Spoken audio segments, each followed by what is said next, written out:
في ولاية فيرجينيا الأمريكية تقع أكبر قاعدة بحرية في العالم، حيث يكفي إلقاء نظرة واحدة ليدب الرعب من هول ما يتناثر في مقر قيادة الأساطيل الأمريكية لأضخم وأكثر آلات الحرب البحرية تطوراً على وجه الأرض.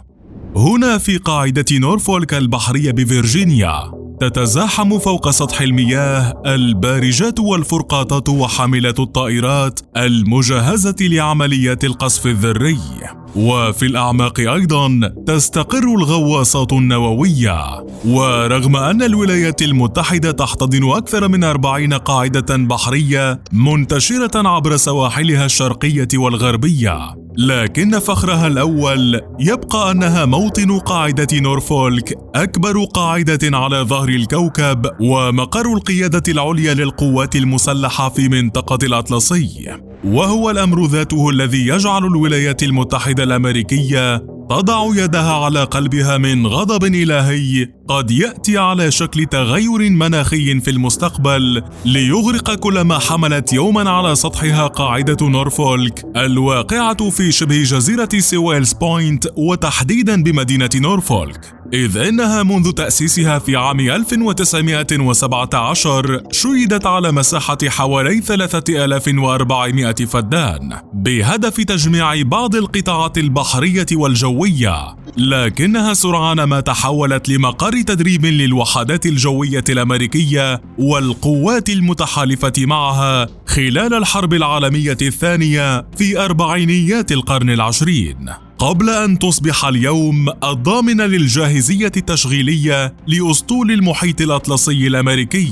من خلال توفير المرافق وخدمات التركيب لأكبر تجمع للبحرية الأمريكية على مساحة 10 كيلومتر مربع بواجهة بحرية بطول 20 كيلومترا تنتشر فوقها 75 سفينة و134 طائرة، بينما يعمل عليها قوى بشرية تقترب من 150 ألف شخص، وتبحر منها وإليها 3000 سفينة حربية مقاتلة وسفن لوجستية سنويا، فيما تصل الحركة الجوية إلى 100 ألف مهمة طيران كل سنة بمعدل 275 رحلة يوميا أو رحلة واحدة كل 6 دقائق، مع تشغيل 11 حظيرة طائرات في المنطقة بوقت واحد، إذ يغادر أكثر من 150 ألف مسافر و264 طنا من البريد والبضائع سنويا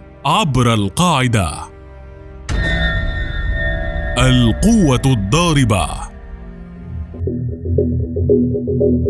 تتأتى القوة الساحقة لقاعدة نورفولك البحرية من كونها مقر وميناء 4 مجموعات ضاربة مسماة كارير سترايك، وتنقسم لمجموعات 2 و8 و10 و12،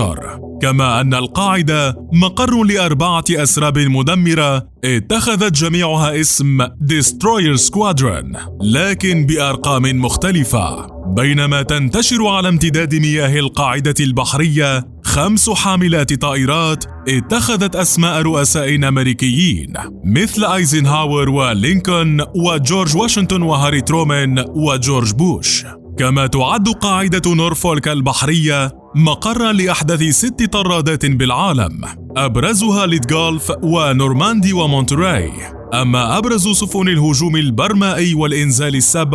فهي سان أنطونيو وأرلينغتون إضافة لكيرسارج، وتنتشر حاملات الصواريخ على 20 مدمرة أشهرها آرلسبروك وميتشر. وتبقى من بين أخطر وأضخم أسلحة قاعدة نورفولك البحرية 6 غواصات نووية أشهرها نيوبورت نيوز وألباني وهيلانا، ما يجعل قاعدة نورفولك مقرا مزدحما لقيادة النقل البحري العسكري والميناء الرئيسي للبحرية الأمريكية ومركز قيادة قوات الأسطول، حيث تغص مياهها بالغواصات والمدمرات وحاملات الطائرات والصواريخ.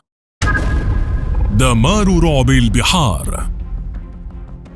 اعتبار قاعدة أسطول المحيط الأطلسي للبحرية الأمريكية في نورفولك بأنها أكبر من قاعدة بكثير وأصغر من دولة بقليل لم يحل دون نشر صحيفة ناشونال انترست حقائق تؤكد أن القاعدة التي باتت تلقب برعب البحار بخطر كبير ومعرضة للغرق، حيث أدرجت شركة الأبحاث American Security Project القاعدة الأمريكية على قائمة المرافق العسكرية الأكثر عرضة للخطر بسبب تغير المناخ، خاصة وأن نورفولك شهدت منذ عام 2000 فيضانات أكثر من ذي قبل، في وقت تشير معظم التقييمات للتغيرات المناخية إلى أنه سيكون هناك فيضانات أكثر في المستقبل. ووفقا للتوقعات فإنه بحلول عام 2100 سينمو مستوى الفيضان بشكل كبير جدا بالتزامن مع تغير المناخ الذي سيؤدي إلى زيادة الأعاصير القوية بالمنطقة، ما يدفع بالهيئة الهندسية الأمريكية إلى الاعتقاد أن إحدى هذه العواصف ستدمر القاعدة العسكرية الأكبر في العالم والبنية التحتية المرتبطة بها. وأنت، هل تعتقد أن الاحتباس الحراري سيدمر أكبر قاعدة بحرية على كوكب الأرض؟